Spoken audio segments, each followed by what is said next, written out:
What's going on, apes? Welcome back to the channel. My name is Tyler. Let's go over everything you guys need to know revolving around AMC. Go over the Ortex data, Stonk tracker data, take a look at the charts, try to see what we're looking at or setting up for going into next week. Let's also go over what is going on with the potential credit downgrade that the United States credit is going to be getting in the next coming weeks, what that could potentially do for AMC, as well as talk about the overnight reverse repurchase agreements have went down about $300 billion today, and I think it's no coincidence that we were up a substantial amount in the overall markets and that this reverse repo market has went down so substantially today. So let's talk about all of this information. Tap, tickle, touch, or smash the like button. Consider subscribing to the channel. Hit me down below in the comment section what you guys think about all of this information, and with that, let's get straight into this video. So AMC had a relatively flat day today, up 1.05% for the day, down in after hours about 0.5%. So overall, I think this last week was a big win because of the pop that we did see yesterday, which I think overall was hedge funds institutions buying into the stock, because that's what we are seeing on the Fintel data, as well as it just doesn't make sense that it was trading algorithms or that it was anything else. Nothing was substantial enough to make AMC pop $8 in the way that we did see.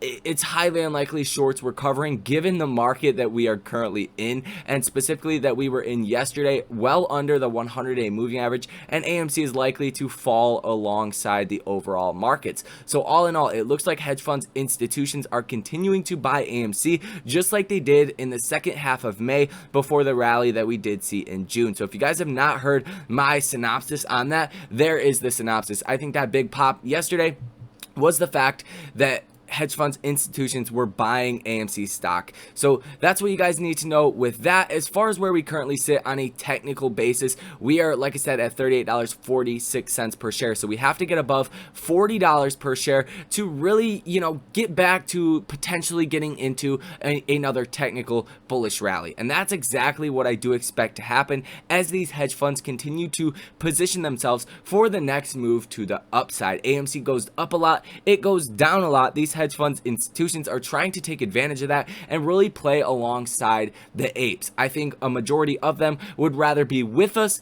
than against us. As we have shown, apes tend to win in the longer run. So that's what you guys need to know from that. Watch for a potential downside of about $30 per share. If we do get our credit downgraded, that's more than likely where we would go. You'd see the overall market sell off exponentially. And let's get straight into that situation. So Congress debt ceiling game of chicken has rating agencies sounding the alarm. S&P could slash rating to a D on a default, while Finch also warns of downgrade.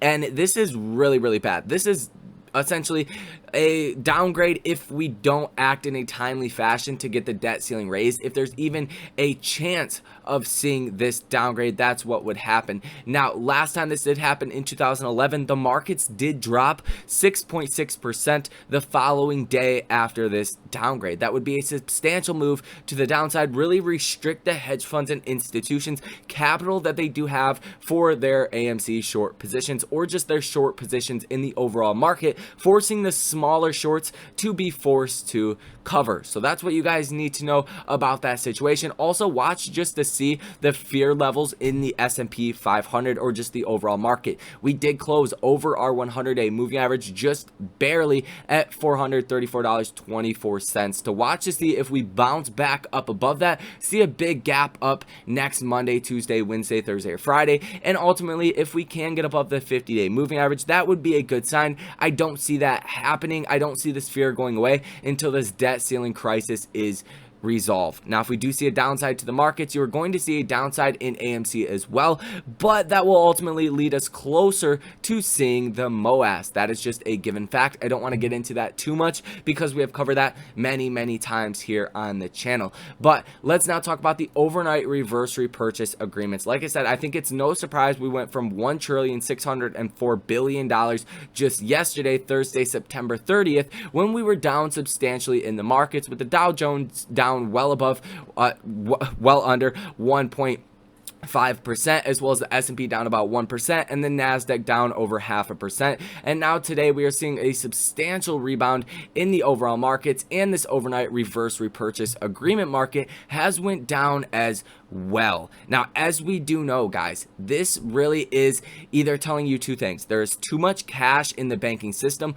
or there is a need for safe collateral. And I think it's a need for safe collateral as the markets are going down, or the markets are just fearful overall. Your same collateral is not valued the same. So if you had a portfolio of $100 million, just throw that random number out, and the markets are very, fearful, then it's not going to be seen the same as even if the markets are hitting all-time highs and you have that same amount in your portfolio. You're going to need higher margin levels during times of uncertainty and fear. So really, to remain that stability, people pile into these overnight reverse repurchase agreements for collateral for their positions, and that directly comes from the experts of the reverse repurchase agreements. Either there's too much cash or not enough collateral. So I would venture out to say there's not enough collateral, but we are seeing this coming down a little bit. I'm going to watch this as a fear gauge to really give a sense of where investors feel the overall market is currently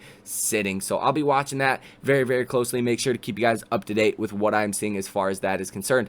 Now, the Ortex data, we are seeing a short interest percentage of free flow at 20.52%, which has not moved around a lot at all. It's pretty much stayed the same over the last couple of days, which is a good thing because we did see that sell-off that did come to the marketplace, and obviously we did see that bounce yesterday. So you're going to want to watch come Monday to see if this short interest does go down, because some people think hedge funds institutions were actually covering yesterday. I simply don't think that is the case, but if the short interest does go down, that could be the case. I would be very surprised.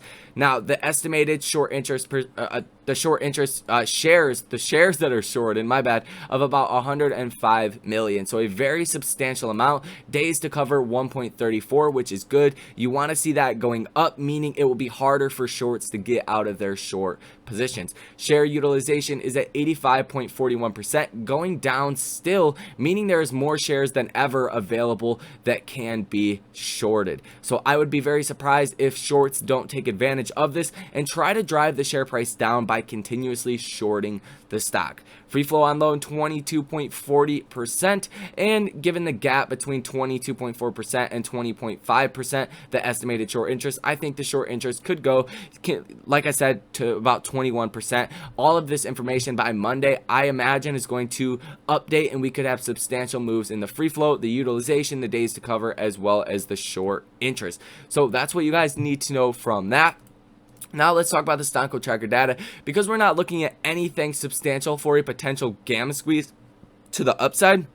Market makers being forced to buy shares to hedge the calls that would run into the money. You're not seeing anything substantial on the put side of this as well. So I think you're going to be pretty docile as far as the option chain is concerned until January 21st, 2022. That's where you're looking at the potential for a major gamma squeeze. Already sitting at 133,618 calls that are in the money, 216,627 that are out of the money. So a lot of people are going to flock to this expiration date the closer that we do get, and it would not surprise me seeing the numbers that we are at right now to see well over 500,000, 600,000 calls that are out of the money, as well as a couple 100,000 that are in the money as well. So that is going to conclude this video. Let me know your guys' opinions on this down below in the comment section. Like the video, consider subscribing to the channel as well. If you guys want to directly support the channel, check out the links linked down below in the description. There is 2 links for free stock, one with Public, one with Webull. If you guys want to be a part of that, definitely check that out. Also a link for the buy and sell alerts. You guys will be notified every time a trade is bought or sold in stock, options, or crypto. We keep it very inexpensive, so anybody is financially able to join if they want to be a part of that and grow their knowledge with trading and long-term investing. So that's all for this video. I hope you guys enjoy the rest of your weekend, and I will see you in the next one.